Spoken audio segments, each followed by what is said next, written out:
প্রায় ৬ মাস পর আমি সাভারে এসেছি। আমার ফ্যামিলির সাথে ঈদ করতে আমি অনেক বেশি হ্যাপি ছিলাম। আর লাস্ট টাইম কিছু টুকিটাকি শপিং ছিল আমাদের। চাঁদ রাতের আগে কোথায় গেলাম, কি শপিং করলাম তা নিয়ে আজকের ভিডিওটি।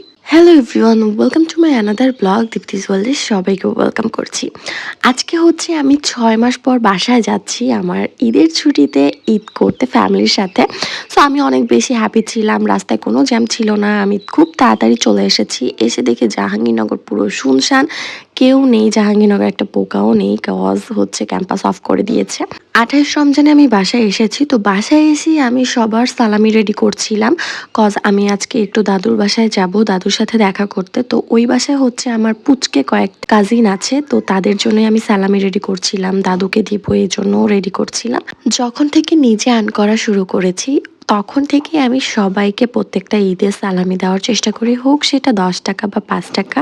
আর নতুন টাকা মানে তো একটা ইমোশন, এটা সবাই জানে। এই ঈদে যাদের সালামি ব্যবসায় লালবাতি জ্বলছে, সালামি পাননি, তারা আমার সাথে যোগাযোগ করবেন বা দেখা করবেন। এখনো এরকম অনেকগুলো কার্ড আমি রেডি করে রেখেছি, যেসব আপু এবং ভাইয়েরা সালামি পাননি তাদের জন্য রেখেছি, এসে নিয়ে যাবেন। বাসায় আসার পর শান্তির একটা ঘুম দিই, ঘুম থেকে উঠে রেডি হয়ে বের হই বাহিরে, কজ একটু কেনাকাটা আছে, আবার দাদুর সাথে দেখা করতে যাব। ওই যে আমার ছোট ভাই আবার বোম কিনেছে, আর এদিকে আমি দাদুর জন্য পান কিনছিলাম। তো এই কোন পানটা ভালো বুঝতে পারছিলাম না, যাই হোক উনি বললো এটা ভালো, এটা নিলাম। দাদুর জন্য তরমুজ কিনতে আসি, যেহেতু আমি তরমুজ চিনি না, তাকে বলেছিলাম ভালো 2টা তরমুজ দিতে, একটা বাসার জন্য নিব, একটা দাদুর জন্য। ৮০০ টাকা দিয়ে আমি 2টা তরমুজ কিনেছি, একটা মোটামুটি ভালো ছিল আর একটা খাওয়াই যায় না, মানে কিভাবে যে মানুষকে এরা ঠকায়। এটা হচ্ছে আমার কাজিন, তো সে অনেক কিছু শপিং করেছে, সেগুলো আমাকে দেখাচ্ছিল। এই জামাটা আমি তাকে দিয়েছি, আরও সে কতগুলো গিফট পেয়েছে। আবার এই জামাগুলো ফুপি তাকে কিনে দিয়েছে, এটা এত সুন্দর ছিল জামাটা, মানে আর কাউকে দেখাবে না, আমাকে আলাদা একটা রুমে নিয়ে এসে দেন ড্রেস দেখাচ্ছে, না হলে নাকি তার ঈদের ড্রেস পুরান হয়ে যাবে সবাই দেখে ফেললে। ওর এই কাজগুলো দেখে আমারও ছোটবেলার কথা মনে পড়ে যাচ্ছিল। ছোটবেলা আমিও এরকম কাউকে ঈদের ড্রেস দেখাতে চাইতাম না, বা আম্মু দেখাতে নিলেও আমি বলতাম না এখন না, ঈদের দিন পরলে দেখবে, না হলে আমার জামা পুরান হয়ে যাবে। আর বড় হওয়ার পর এখন কোন দিক দিয়ে রোজা শেষ হয়ে যায়, কখন ঈদ চলে আসে, কোনো ভাইবসই পাই না ঈদের।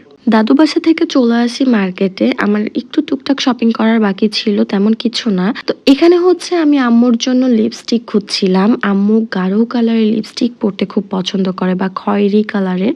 সোয়াচ করে করে আমি লিপস্টিক গুলো দেখছিলাম যে আসলে কোনটা বেশি গাঢ় কালার, দেন আমি কনফিউজড হয়ে যাই। পরে ছবি তুলে আম্মুকে পাঠাই যে দেখো কোনটা তুমি নিবা, দেন আমি ওটাই নিয়ে আসি। তো আম্মু ওখান থেকে একটা পিক করে, আমিও হচ্ছে ওইটাই নিয়ে আসি।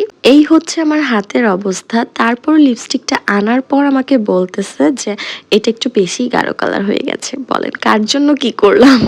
ঈদের ড্রেসের